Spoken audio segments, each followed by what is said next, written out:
Welcome to the new release time for Foreplay Radio Sex Therapy. The latest episodes now on Fridays for weekend date night listening to help couples keep it hot.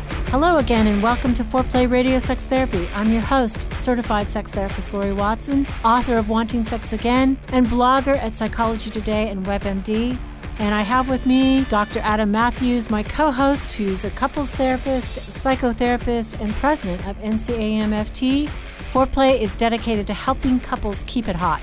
Each episode, we cover an aspect of sex that impacts your sex life and something that you can relate to. So if you find our discussions helpful, please give us a review on iTunes or Stitcher. We would love it if you would tell a friend about us. You can find us also on the web at foreplayrst.com. And if you have a comment or a topic that you'd like us to talk about, we'd love to hear from you. Please send them to us at info@foreplayrst.com.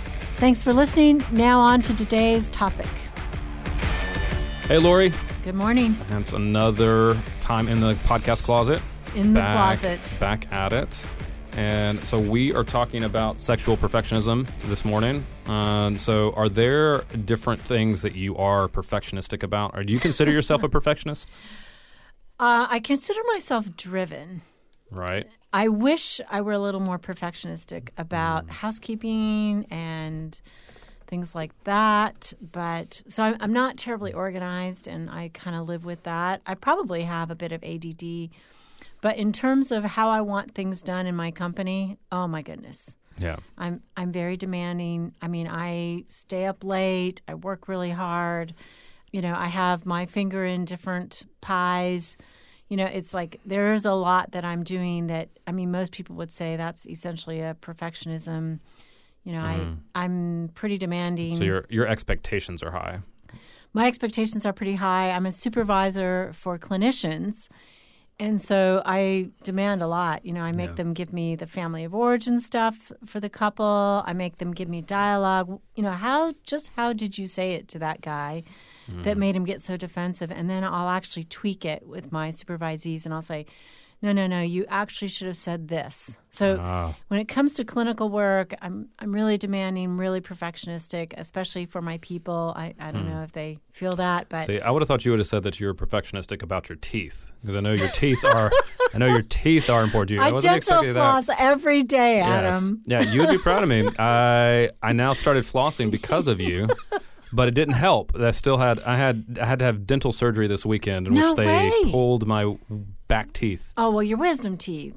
And the molar. I have no teeth. At this rate, I'm losing teeth. At this rate, by the time I'm 50, I will have a full set of fake It's because dentures. You didn't dental floss. They actually said I had nothing to do with it. I couldn't avoid it. So take that. All of my flossing would not have helped this. But you know what? Your wife is going to think you're markedly more attractive because you're dental flossing. Maybe. I think so. I should be more perfectionistic about that. You know, because of the guy who called in, and I think it was our buddy who thought flossing was so gross. Right. You know, now whenever I'm flossing, my husband walks in the bathroom, I'm like self-conscious. You're conscious of how she flossing. I'm like, and he's like, just don't throw it in the toilet. You have to throw it in the trash because it'll clog up the sewer system. I'm like, what? Okay. It only goes in the trash, but you know. Well, I should be more perfectionistic about my teeth, but I'm more perfect. I would consider myself a recovering perfectionist. You know, I can barely see anymore. You know, I have to have reading glasses. I'm that age, but I can always see plaque on a person's teeth. Yep.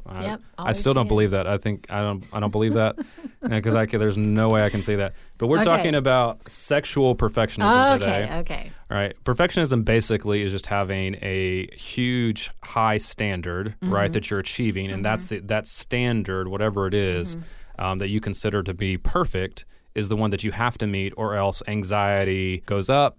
You get a sense of having to be you're out of control if you're not achieving that perfectionistic standard, right?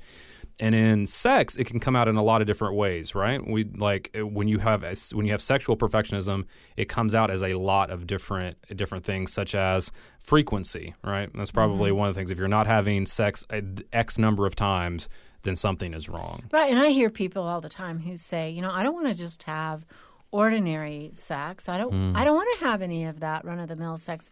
I want to have an extraordinary experience every time. I mean, why should we not? We're in bed. We should do it. It should be beautiful. It should be really exciting. I mean, why would we waste this moment instead of it being really filled with variety and excitement? Why would we waste it and just do something that's run of the mill? So sex should always be adventurous, right? Yeah. That's another perfectionistic standard you could have. Yeah. Variety of techniques, variety of positions, right? They are not as driven as I am. Swinging from the chandeliers, right? If you still have chandeliers. Do people still have chandeliers? You know what? It's coming back. Is it coming back? Yeah. It's like the way to make something romantic in any room. Right. So now you can swing from them again. Yeah. You could also we've talked about this before, that orgasm becomes the standard, the perfect standard, that you have to have an orgasm every time, or that you even both have to have an orgasm, or that you have to orgasm together. Yeah. Right? Those standards become orgasming together. Yeah, that's a big one. It becomes the perfect standard. How can we time it so that we're in ecstasy at the same moment? And then also just, I think, this affects men and women probably differently, but how you look, right, becomes, I mean, that's the obvious one that becomes a perfectionistic standard that may get in the way of, absolutely. So interruptive because, minimally we age. So nobody stays young forever. And, even if you're in great shape, I mean, there's so many people out there who feel so bad about their bodies that they can't relax and enjoy that terrific, wonderful sex. Right. That's swinging from the chandelier sex. Exactly. Suddenly I want a chandelier. I don't know why. Well, you can also hang ropes from it and, nice. I'm going to have to reinforce that chandelier, right? Yeah, definitely. So how do you see, Laurie, in the couples that you see, what are the damage that sexual perfectionism can cause in couples, and particularly, how does it come out? I think that the main thing is that people, first of all, they're comparing themselves to this unrealistic standard. Right. And so they feel such disappointment, and it can really rock their world. They can start to say, well, maybe I chose the wrong person. Maybe we're never going to be sexually compatible. There's all this disappointment that starts to evolve when the standard is too high. And then that's, of course, this terrible cycle. They're disappointed.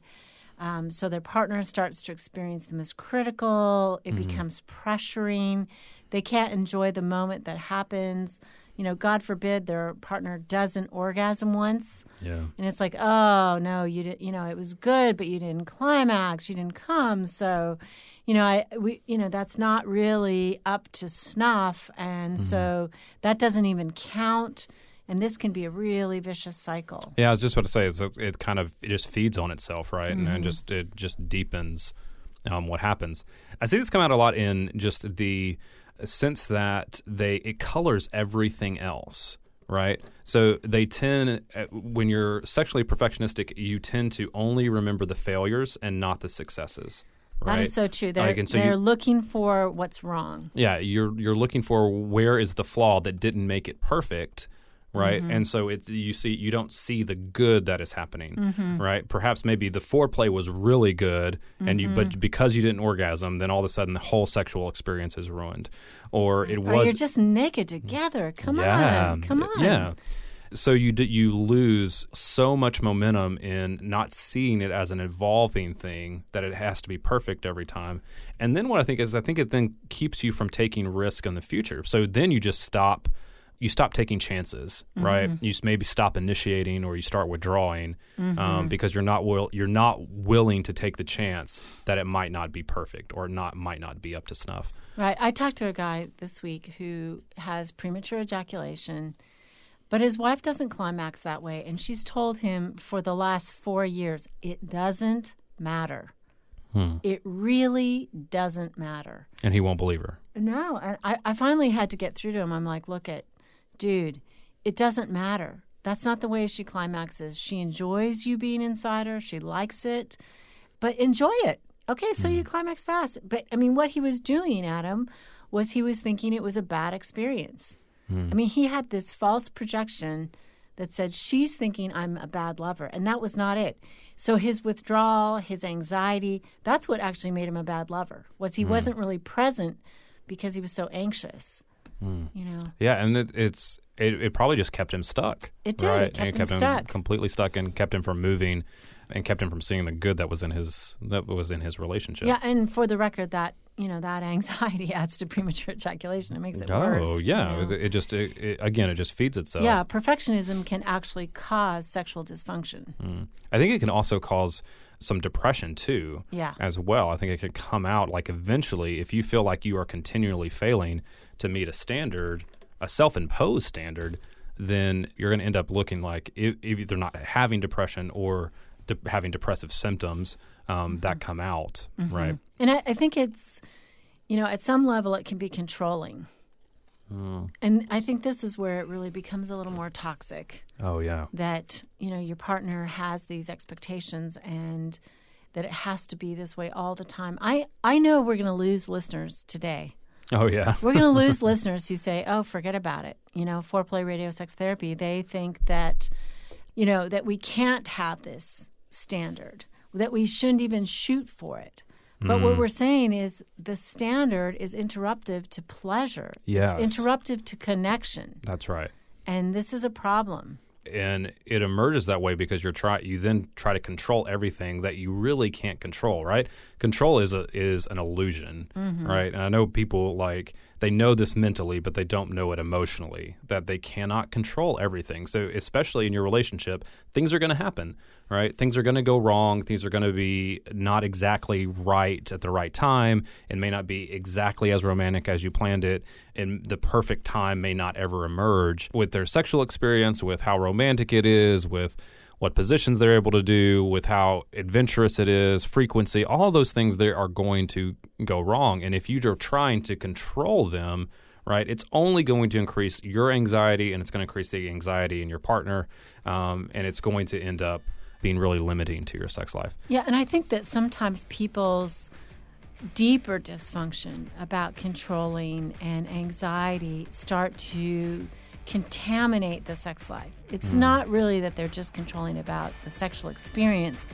It's that they have deeper issues to control, period. Yeah. And that really needs to be explored. My own theory is naked time is good time. Anytime you're naked is a good time. Great time. So let's come back after the break and talk a little bit more about what happens, what this causes, and what are the concerns, and when to get help. Exactly. Sounds good.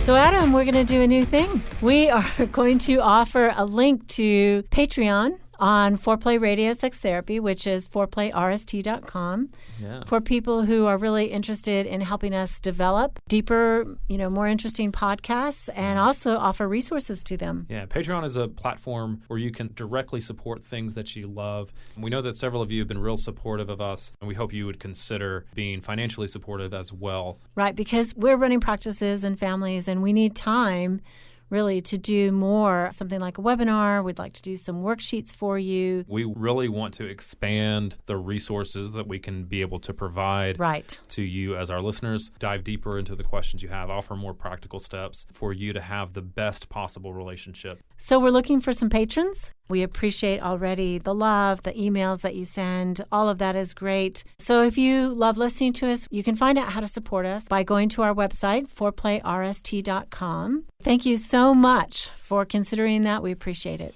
Wanting sex again. How to rediscover desire and heal a sexless marriage by certified sex therapist Laurie Watson. Each chapter is designed to fix one of the problems that cause low libido, from early marriage through the childbearing years, even all the way through menopause. I've also had men read it and tell me that for them it was the most hopeful thing they read about resolving sexual problems. Look for Wanting Sex Again on Amazon.com. You can also talk to Laurie Watson for therapy in person or via Skype. I offer couples counseling and sex therapy, and I think about both aspects of the relationship, emotional intimacy and sexual technique, and that combination together helps marriages be happy. Improve your sex and improve your relationship with Awakening Center for Couples and Intimacy. Find out more at awakenloveandsex.com. Awaken what's possible. Hi, I'm Dr. Adam Mathews, and I want to welcome you to Mathews Counseling. At Mathews Counseling, we believe it is our job to come alongside you in whatever difficult challenges of life you are in and help you rediscover hope and to find the strength that you have to face those challenges. We believe in people, specifically that no two people are alike and therefore they need solutions that are unique to them. We strive to create a safe and comfortable place for you to explore who you want to be and identify the obstacles standing in your way. Oftentimes, the first step toward finding help is the hardest, but it can also be the bravest. At MathewsCounseling.net, we strive to help make the first step easy. There you will find our blog with some great resources from our therapist. You'll also find a link to our client portal where you can schedule directly with our therapist at your convenience. We offer free 30-minute consultations either in person or over the phone, so the first step is at no cost to you.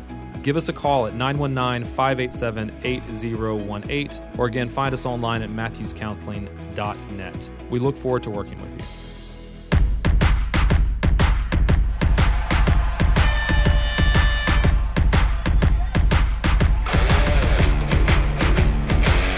We're back talking about sexual perfectionism and how it affects relationships.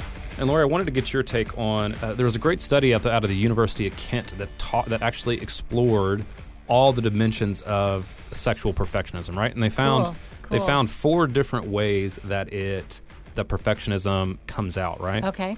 And one is that it is self-oriented. The perfectionism is aimed at yourself and wanting to be the perfect sexual partner, right? And so you set high expectations for yourself, how you perform, how you look, maybe how even you as look, well. Yep, how you look, all those different ways. And so the perfectionism is oriented to yourself and the standard that you set for yourself. And I think this is one of the problems. If the sex life isn't going well, there's this fear: am I not a good sexual partner? I mean, this is what people are afraid of when they come to see me, particularly. Is I'm afraid to go see a sex therapist because what I'm going to hear from my partner is I'm a lousy lover. Yeah. You know, right. And so that delays them getting help by years sometimes. Or this fear. I think I say too is that they may go into a relationship feeling like that's the way that they are going to keep their partner, right? That they're going to keep their partner satisfied by being a great lover and happy. And so they end up setting a standard for themselves that they may not be able to meet at that time. The other way they found that it came out is it's partner-oriented and wanting your partner to be perfect. So you're projecting onto your partner this expectation of where they should be and how good they should be in your sexual relationship. You know, I hear this a lot. I hear it in men, particularly when they talk about, you know, I want my wife to stay thin and in shape, and I want her to be really adventurous. There was one guy I knew. I used to talk with him on the radio. You know, and he talked about this high pressure of telling his wife, you know, I want you to be thin, I want you to stay in shape, and I want to have sex 5 times a week.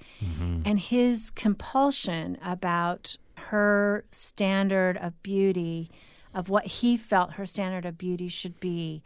I'm thinking, does she really want to sleep with him? Yeah.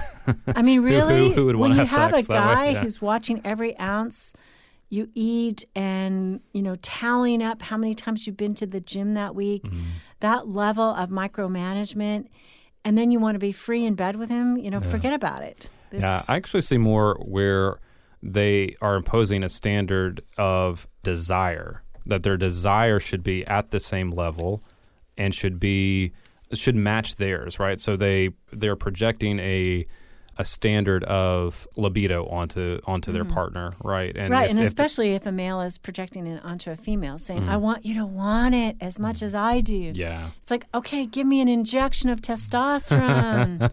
You know, it doesn't mean that I don't want him, right? I don't want you. It's that he wants her to want sex. And this is a biological hormonal issue. Yeah. You know, if you want her to want sex, then get her to want you. Yeah, desire is a by desire deep issue. connection and careful attention to her experience, certainly, but it's a different route. Yeah, the third one they found is partner prescribed, right? So it's feeling that your partner expects you to be perfect.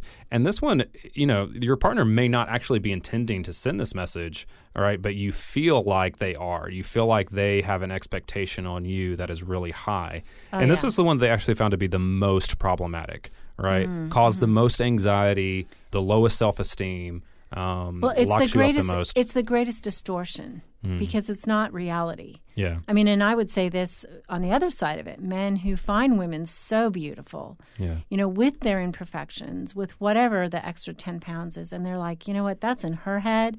That is not in my eyes. I think she's gorgeous.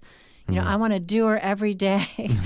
And, but he can't get through to her because it's her own internal distortion. And she's projected it onto him, saying he wants this from me. Therefore, he's setting a standard. And it's not true. Yeah. And that is really a twisted thing to try to get out of. Yeah. It's hard. Know? It's hard to unravel, right? Yeah. Because they may or may not be sending that message. But you're definitely feeling that one way or another, and it has to do with your partner, but it also has to do with you individually, right? As well, right? It's a bind. It's right. Like when a woman asks a man, do you think this dress makes me look fat? It's like, oh, buddy, you can't win. So, it's like, hey, baby, you look beautiful no matter what you're wearing, right. And especially when you're not wearing something, I think you look beautiful. Right. But it can be a real bind, and that's why I think that one's the worst. Yeah. The last one is a socially prescribed perfectionism, feeling that society expects you to be perfect.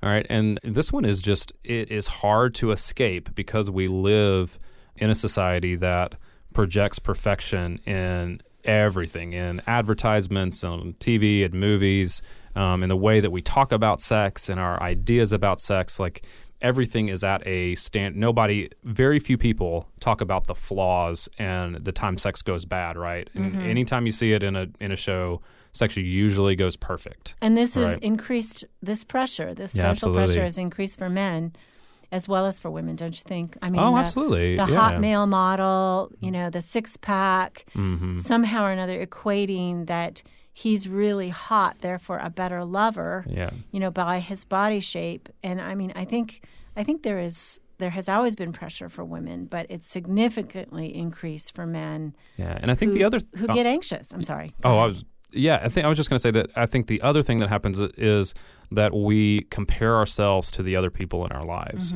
right? And most of us are not going to talk about the time with our friends or the people that we look up to. We're not going to talk about the bad components of our sexual relationship. Sure, and we're comparing ourselves to the media images. Yeah. We're also comparing ourselves to the Facebook, post, the Instagram post, right? Yeah.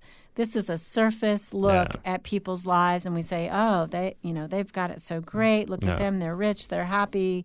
They're going on vacation all the time. We have no idea, and they're only posting the shots that look good.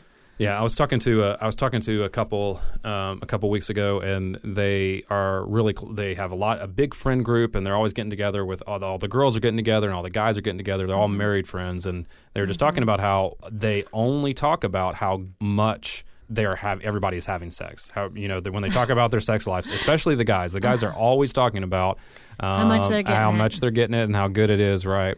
Or the women, or they're complaining, or vice versa, they're complaining about how much they're not, right? And so there's this image that this perfectionist is saying that if it's good, if your relationship is good, you're having sex at this frequency, this often, this desire level, all this kind of stuff that you're comparing yourself to what's going on around you, and that is just a killer of joy all the time, right? Comparison is just that's what it causes. What pressure right? for that group of people, To try to live up to. Oh, absolutely. But so one of the things that the study found this creates, and we can talk about this for a second, is it creates this, what they're calling spectatoring, right? Where they feel as though they're watching themselves have sex. They spend the entire time concerned about their performance, right? And this creates so much anxiety and stress, right? This is the hover over the bed, watching myself, judging myself if I'm any good or if I'm getting aroused or is it going to happen tonight, right? That's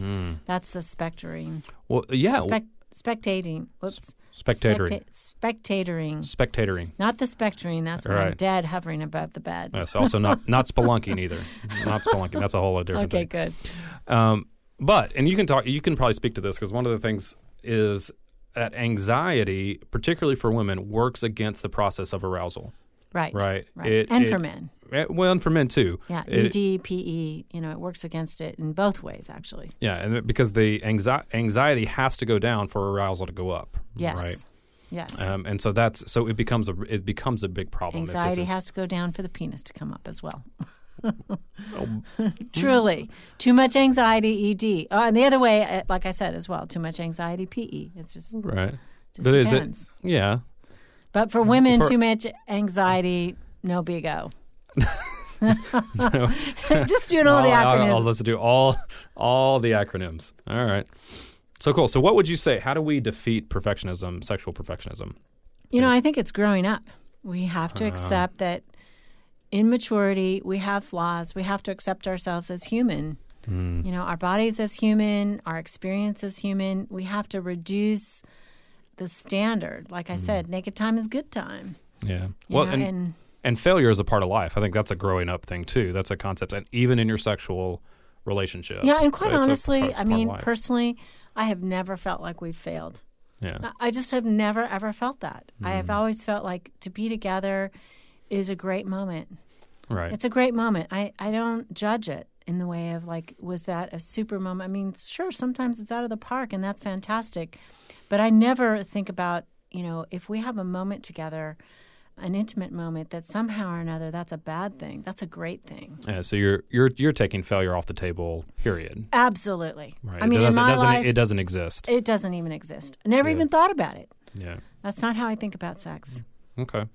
I think the other thing they can do is you have to maybe identify those perfectionistic thoughts that you've had and challenge them, right? Like you have to notice, you have to begin to doubt that they are real, right? Like, do people really have spectacular sex all the time? Most of the time, even. Yeah, most of the time. That's right. Right. No, do they don't. really swing from chandeliers? No, they probably don't. They don't. Right. You have to introduce some doubts into the thoughts that are keeping you hostage and go, this is not the way that it really is. Real people don't act this way. Right. And you have to take away the idea that what turns your partner on, or maybe ask them, how do you feel desired? Yeah, absolutely. Is it my big erection that turns you on, or is it the kindness that I've shown you when I listen to you at the end of the day? Yeah. Well, it's like the guy you were talking about, right? Like orgasm was not the ultimate for her. That was not perfect. That wasn't perfect sex. So you have to change what your partner feels like is good and come up with a better definition of that. And I think I think perfectionism keeps us from actually talking about things that we like or we don't like, right?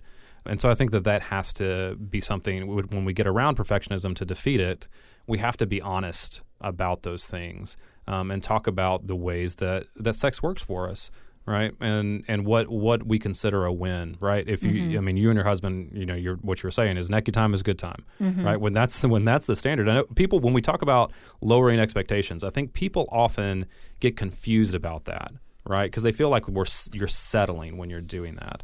And I would just challenge that I don't think that is what you're doing. You're not saying that it can't be great, but when you hold everything as having to hit this high mark and don't bring that expectation down to something that is achievable, then you're setting yourself up for failure almost every time. And you don't hit that high, right? You're never going to hit that high when the high is the only thing that can happen. Yeah, perfectionism is the enemy of the good, right? Oh, absolutely. Yeah. Well, you're listening to Foreplay Radio Sex Therapy with your sex therapist, Laurie Watson, and Dr. Adam Mathews. Thank you so much for those of you who have signed up for Patreon. We're going to do a webinar soon. I think it's a $10 sponsor. We're going to bring that up and let you know the dates. We will contact you, but we so appreciate you, and you're listening to Foreplay. Hey, help us stay on top here at Foreplay. We'd love it if you would subscribe and share it with your friends. And please take 1 sec and rate and review us. Thanks so much. All content is for entertainment purposes only and should not be considered as a substitute for therapy by a licensed clinician or as medical advice from a doctor.